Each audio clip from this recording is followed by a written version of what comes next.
طلباء و طالبات السلام علیکم ورحمۃ اللہ۔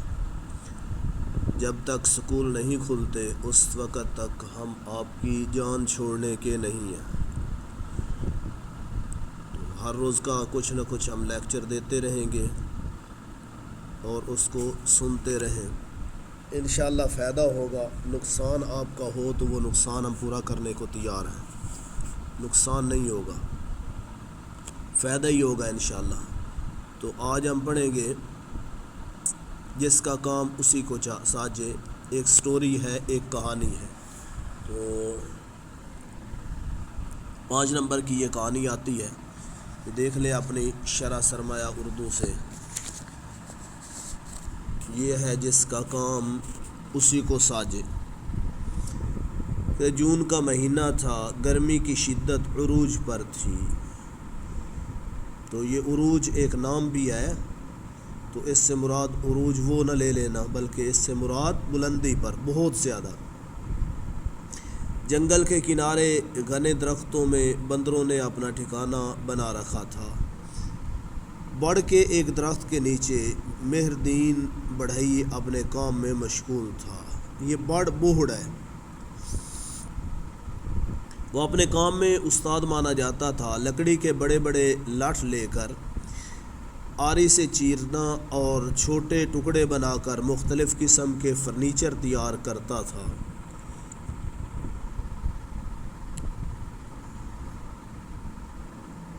یہ پتہ نہیں اس میں کیا لکھا ہے بھی۔ وہ ایک لاٹھ لے کر چیرنے میں مصروف تھا۔ درختوں پر کچھ بندر کھیل رہے تھے، جبکہ ایک بندر بڑ کے درخت پر بیٹھا بڑھئی کے کام کو غور سے دیکھ رہا تھا۔ بندر کو بڑھئی کا کام اتنا پسند آیا کہ وہ چاہتا تھا کہ بڑھئی کہیں چلا جائے اور وہ لکڑی چیرنے کے لیے لاٹھ پر بیٹھ جائے اور بڑھئی بن کر لکڑی چیرے۔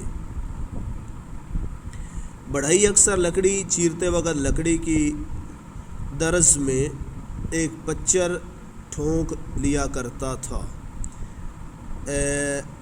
درز ایک سوراخ کو کہتے ہیں، جہاں مارا جائے نا تو تھوڑی سی جگہ بن جائے، اس کو درز کہتے ہیں۔ اور پچر چپر کو کہتے ہیں یہاں چپر لگا لو۔ تو وہ ایک لکڑی کی چھوٹا سا ٹکڑا بنا کے اس کو اس کے اندر رکھ کے اوپر سے ٹھونکتے ہیں تو اس میں تھوڑی سی جگہ بن جاتی ہے، تو پھر چیرنا ذرا آسان ہو جاتا ہے۔ پچر ٹھونک لیا کرتا تھا تاکہ لکڑی چیرنے کے عمل میں آسانی رہے۔ چنانچہ ایک دن اچانک کام کے دوران بڑھئی کسی ضرورت کے لیے اٹھا تو اس نے لکڑی کی درز میں پچر پھنسائی اور خود چلا گیا۔ ادھر بندر تو کسی ایسے موقع کی تلاش میں تھا، لہذا وہ فوراً درخت سے اترا اور لکڑی کی لاٹھ پر آ بیٹھا اور پچر کے ساتھ زور آزمائی کرنے لگا۔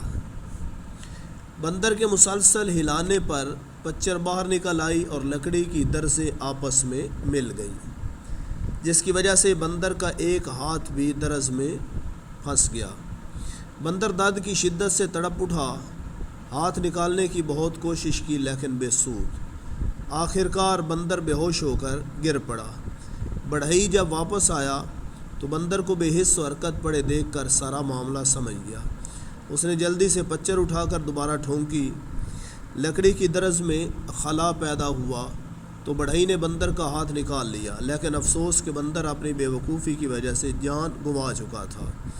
بڑھئی غصے سے کہنے لگا، جس کا کام اسی کو ساجے۔ بے وقوف تو بندر تھا، بڑھئی کی آرزو میں جان سے ہاتھ دھو بیٹھا۔ اخلاقی سبق، جس کا کام اسی کو ساجے۔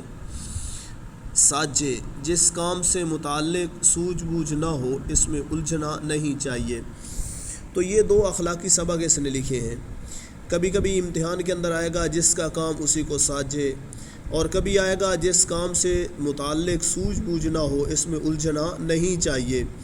تو یہ جس کا کام اسی کو ساجے، یہ تو مشہور ہے، اس پہ تو آپ لکھ لیں گے۔ اگر کبھی آ گیا جس کام سے متعلق سوجھ بوجھ نہ ہو، اس میں الجھنا نہیں چاہیے، تو کہیں گے سر جی نے پڑھایا ہی نہیں تھا، یہ کہانی ہمیں پتہ ہی نہیں ہے۔ تو یہ اخلاقی سبق وہ لکھتے ہیں امتحان کے اندر، اس سبق کو، اخلاقی سبق کو لے کے، اس نتیجے کو لے کے اس پہ آپ کہانی لکھیں تو وہ نتیجہ جو ہے وہ بدلتا رہتا ہے۔ تو آپ ذرا عقل سے کام لیں گے، سوچ بچار سے کام لیں گے تو آپ کی سمجھ میں یہ کہانی آ جائے گی۔ السلام علیکم ورحمۃ اللہ۔